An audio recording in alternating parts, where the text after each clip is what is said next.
पाकिस्तान पूरी दुनिया में एक ऐसा यूनिक मुल्क है कि जिस मुल्क की तकरीबन 40% से थोड़ी सी ज़्यादा पॉपुलेशन 15 साल और 25 साल के दरमियान है। आपको समझ में बात? जैसे आप यूरोप में अब ये देखो, रिदा बाजी रहती हैं वहाँ, डबलिन आयरलैंड रहती हैं। अब इनके मुल्क में शाम को आप वॉक करने जाएं ना, तो अक्सर बूढ़े मर्द, बूढ़ी औरतें वो फिर रही होती हैं। लाइफ एक्सपेक्टेंसी बहुत ज़्यादा है और बीमारियों के इलाज यहाँ से बेहतर हो जाते हैं, तो लोग ज़्यादा अरसे तक उनकी लॉन्गेविटी है, ज़िंदा रहते हैं। और वहाँ ज़्यादा बच्चे पैदा नहीं होते। वहाँ की लोकल पॉपुलेशन जो है वो समहाउ अपने विसाइल के हिसाब से उन्होंने प्लानिंग की हुई है, तो वहाँ अक्सर बूढ़े लोग ज़्यादा हैं, ज़्यादा उम्र के लोग हैं। पाकिस्तान एक ऐसा यूनिक मुल्क है कि जिसके अंदर मैक्सिमम लोग, मैक्सिमम के तो नहीं कह सकते, लेकिन एक कंसिडरेबल सिग्निफिकेंट आबादी जो है वो यूथ की है। और ये कहा जाता है कि बड़ी से बड़ी मशीन हो, कीमती से कीमती कंप्यूटर हो, एक इंसान जिसके पास कोई भी स्किल नहीं है वो उससे बहरहाल ज़्यादा एक्सपेंसिव है। लिहाजा अगर आपको एक कंप्यूटर ज़ाया करना हो और उसके मुकाबले में एक इंसान की ज़िंदगी बच रही हो, तो कंप्यूटर को खड़क से ज़ाया कर देना चाहिए और उस इंसान की ज़िंदगी बचानी चाहिए। ठीक है?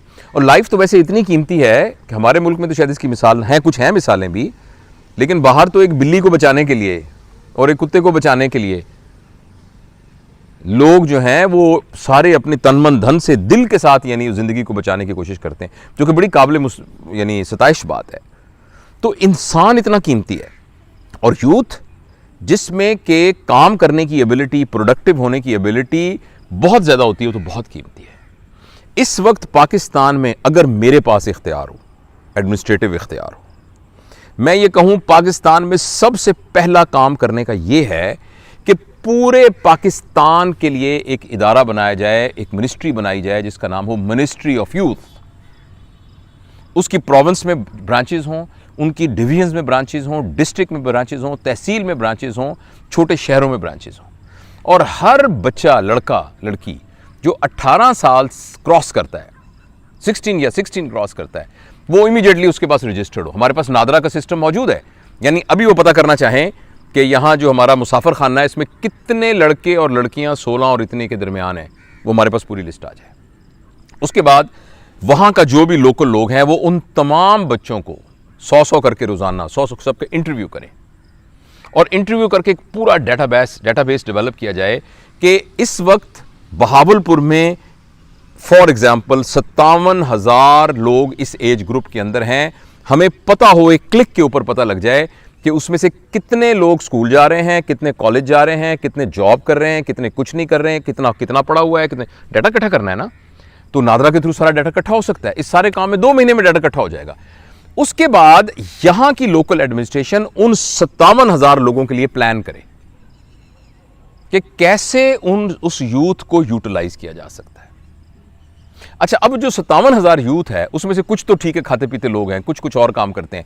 फर्ज करें उसमें से आधे भी हैं, यानी 26,000 लोग भी हैं, वो 26 के 26,000 लोग सरकारी नौकरी के लिए दरखास्तें लेके धक्के खाते फिर रहे हैं पिछले कई साल से।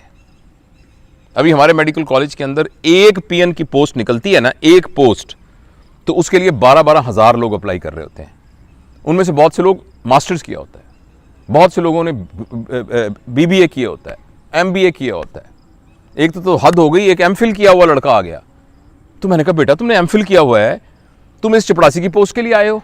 कहता सर फिर भी आखिर सरकारी नौकरी है, फिर भी आखिर एक गारंटी तो है ना कि तनख्वाह मिल जाएगी। तो मैं जो बात बताना चाहता हूं, एक बात तो है हमारी हुकूमत के लिए कि भाई खुदा के लिए इस यूथ को इस्तेमाल करें। और जो मैंने आपको कहा है ये पहला स्टेप है कि आप सारों का डाटा इकट्ठा करें। उसके बाद बहावलपुर के कमिश्नर साहब हैं या जो भी आप जिसको करें, यहाँ के सरकार जो नुमाइंदे हैं, एमएनए एमपीज हैं, या जो भी डिपार्टमेंट है, यूनिवर्सिटी को दे दें, ये एकेडेमिशिया को दे दें ये काम कि आप सारे के सारे उनका डेटाबेस बनाकर और डिसाइड करें कि कितने लोगों को कितनी सपोर्ट की ज़रूरत है।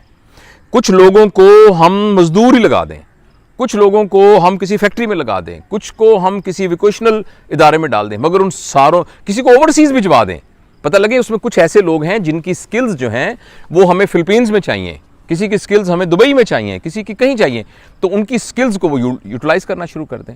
ये तो है मैसेज हुकूमत के लिए। अजान हो रही मगरिब की।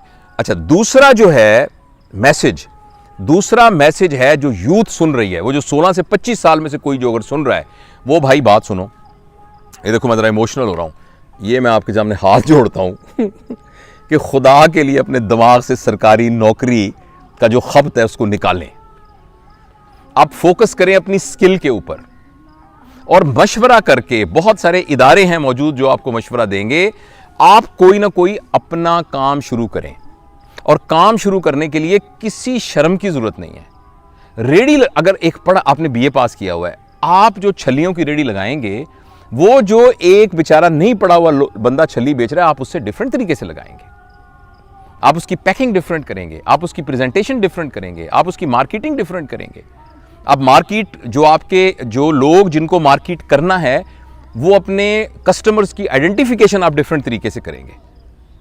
अब शूट पहन के, प्रॉपर कपड़े पहन के, और ये बड़े बड़े जो अंग्रेजी स्कूल हैं जिसमें बेगमात अपने बच्चों को लेने के लिए गाड़ियों में बैठी हुई, आप अंग्रेजी में उनसे बताएंगे कि I have just brought very hygienic corn for your children, right, and see I have just packed it in such a way that it will be very hygienic.